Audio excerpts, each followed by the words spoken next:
Faisant partie de ce groupe sérieusement, une nouvelle année est l'occasion d'établir des objectifs, des buts et de planifier comment les exécuter avec succès. Aujourd'hui, je vous propose de commencer cette année en vous engageant à être fidèle. X signifie être fidèle. Être fidèle ou fidélité, c'est rester, être ferme dans ce que l'on a commencé, avoir la foi, être des personnes fiables et responsables. La fidélité est une fidélité à tout prix. La personne fidèle est celle qui tient ses promesses et maintient sa loyauté. Même au fil du temps et des différentes circonstances. Il faut dire que la fidélité est une part essentielle de l'amour, car il n'y a pas d'amour sans confiance ou à l'inverse on ne peut pas faire confiance sans aimer. Et puisque Dieu est amour, il est fidèle. Et Dieu est notre exemple de fidélité. Gardez ceci à l'esprit. Dieu est toujours digne de confiance, car son essence est l'amour, son amour pour nous. Par conséquent, à mesure que vous grandissez spirituellement, la fidélité fleurira en vous en tant que fruit spirituel de Dieu. Jésus a dit, « Je serai toujours avec vous jusqu'à la fin du monde. » Parce que la fidélité de Dieu est une propriété indissociable de son amour et de sa grâce. 560. Dieu exige de nous la fidélité, la confiance et la certitude que nous recevrons ce qui a été promis de lui. La conduite aimante et fidèle de Dieu nous invite puissamment à lui être fidèles jusqu'à la mort, et nous recevrons de lui la couronne de vie. Quelle sécurité cela nous donne-t-il de savoir que Dieu est fidèle, mais si Dieu nous est fidèle, que pouvons-nous faire de moins que de lui être fidèles? Comment pouvons-nous manifester cette fidélité? Quels avantages cela apportera-t-il? Une autre fidélité se fonde sur la fidélité de Dieu. Les chrétiens tiennent fermement à la confession de notre espérance, car fidèle est celui qui a fait la promesse qu'on fait. Et 10,23, 11,11 et nous a appelés. Celui qui vous appelle il est fidèle, et c'est pourquoi il l'accomplira. Il est le fondement de notre fidélité 1 Th 5, 24. Saint Paul n'hésite pas à appliquer cette fidélité divine à celle de Jésus-Christ. Mais le Seigneur est fidèle et il vous gardera ferme et vous protégera du malin 2 Th 3,3. Nous affirmons que Jésus-Christ est le même hier, aujourd'hui et éternellement. Comme il est difficile pour l'homme d'aujourd'hui d'apprendre à être fidèle.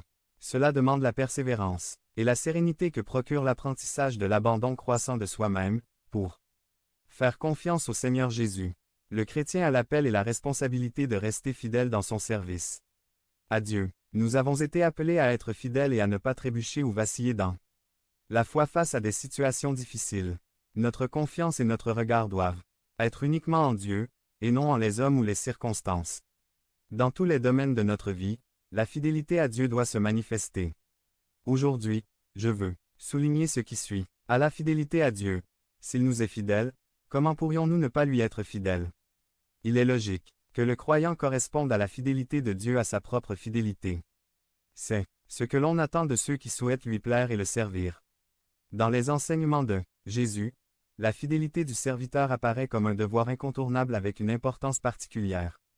Mt. 24, 45, Mt. 25, 21, Luc. 12, 35 à 48, Luc. 16, 10, Luc. 19, 17. Lui sommes-nous fidèles en toutes circonstances, devant toute personne, devant toute idée à la mode.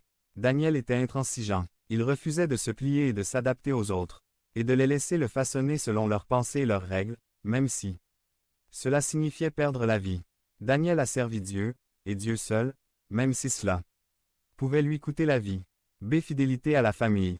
À commencer par être fidèle à vous-même, authentique, sincère, sans duplicité. Dieu, et les gens en général, s'attendent à ce que nous soyons cohérents entre ce que nous disons croire et ce que nous faisons. Le monde ne tolère pas quelqu'un qui prétend croire certaines choses et vit autrement. Lorsqu'il n'y a pas de cohérence entre ce que nous disons et ce que nous faisons, nous sommes traités d'hypocrites. L'hypocrisie, 561, consiste à vouloir montrer ce que nous ne sommes ni ne faisons par rapport à ce que nous croyons. Le Seigneur Jésus-Christ a manifesté que la conduite que son peuple a menée devant le monde doit être d'un ordre supérieur à la normale puisque nous étions pour lui la lumière et le sel de la terre. Matthieu 5, 13 à 16. Certes, nos parents, la société, l'école, etc. nous inculquent la valeur de la fidélité comme un devoir extérieur, c'est-à-dire comme une obligation que nous avons uniquement envers les autres. Mais qu'en est-il de la fidélité intérieure, celle que nous devons à nous-mêmes plutôt qu'à autrui? Cette fidélité qui devrait nous motiver à réaliser nos objectifs et nos projets, indépendamment de ce que veulent ou pensent les autres, celui-là même qui pourrait nous maintenir fermement attachés aux croyances et aux principes qui nous gouvernent, même si, pour d'autres, ils peuvent être dépassés et absurdes. Bat votre partenaire. La fidélité que vous avez promise à l'autel devant Dieu ne dépend pas des circonstances ni des actions de l'un envers l'autre. La fidélité dépend de votre engagement à être constant dans vos affections. La fidélité est persévérance. La fidélité est un amour inépuisable en action. À vos enfants. Le soutien matériel est important, mais il est important de transmettre des valeurs spirituelles, de leur consacrer du temps, de leur montrer comment surmonter l'adversité. Nous devons les préparer à avancer dans un monde hostile. À tes parents. Honore ton père et ta mère et tout ira bien pour toi. Qu'est-ce que je fais pour honorer mes parents? Ils seraient fiers de moi de savoir ce que je fais. Est-ce que je me prépare à les aider à l'avenir comme ils me le font maintenant? Honorer nos parents, c'est aussi honorer Dieu. Car il est le Père de tous. C'est fidélité à son Église. Le vrai chrétien a un réel sens des responsabilités, et le démontre en étant fidèle à son pasteur et loyal à l'Église où Dieu l'a implanté. La fidélité à l'Église locale plaît à Dieu et est la cause de grandes bénédictions. Car la personne fidèle fait preuve de maturité, d'amour du prochain, de capacité à pardonner les offenses et à se supporter les uns les autres. Le manque de fidélité chez un croyant le conduit à la dureté de cœur, à la résistance au Saint-Esprit et à l'apostasie H accent aigu B. 3, 8, 5, 12, 6, 4 à 6. Accent aigu PH. 4, 30. Il est triste de voir un chrétien de longue date devenir indifférent à son engagement envers Dieu. Nous observons parfois que cela arrive aussi aux prédicateurs, aux enseignants et à d'autres travailleurs chrétiens. Ils se remplissent d'amertume et se concentrent sur eux-mêmes. Au contraire, il est beau de voir un croyant vieillir et continuer dans une vie de service fidèle. Extrait du livre Le plan du Seigneur pour l'Église. Écrit par le pasteur John MacArthur et publié par Éditorial Porte-à-Vaux. Le chrétien a l'appel et la responsabilité de rester fidèle dans son service à Dieu. Par la fidélité à Dieu, on obtient la récompense de la couronne de vie. Apocalypse 2, 10, 562. Que personne ne prenne votre couronne AP 3. 11. En parcourant de vieux papiers à l'occasion du centenaire de mon père, le révérend Luciano Marquet Morejon, j'ai trouvé un de ses sermons d'août 1955, basé sur ce verset. Je copie un de ses paragraphes. Comment est-il possible que je la perde la couronne? Parce que les puissances du mal nous ont mené une guerre implacable. Le matérialisme et le spiritualisme sont les deux forces les plus redoutables, mais je vais en mentionner une de plus. Et c'est celle-ci, l'indifférence d'un grand nombre de membres de notre des églises. Combien de travail cela nous coûte-t-il pour en gagner un pour la cause du Christ? Et cette même personne, bien qu'à plusieurs reprises elle témoigne de sa gratitude pour avoir été gagnée, pour quelque raison grande ou petite, lève le pied de l'Église. Qu'en est-il d'une équipe de baseball si l'arrêt court s'en va?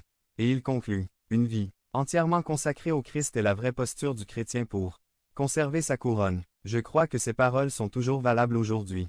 Des fidèles à l'humanité. Nous sommes appelés à être sel et lumière de la terre. Sommes-nous en train de disparaître comme le sel? Profitons-nous de chaque opportunité que Dieu nous donne pour prêcher, pour partager ce que Dieu a fait pour nous. Si nous ne parlons pas, les pierres parleront, mais Dieu nous poursuivra en justice pour notre froideur. Conclusion. Que promet Dieu à ceux qui sont fidèles dans la vie chrétienne? Psaume 101, 6, 6. Je poserai mes yeux sur les fidèles du pays, afin qu'ils soient avec moi. Celui qui marche sur le chemin de la perfection, il me servira. Proverbe 28, 20 dit. Un homme fidèle sera grandement béni. Celui qui s'enrichit rapidement ne le fera pas sans culpabilité. Luc 7, 23. Bienheureux celui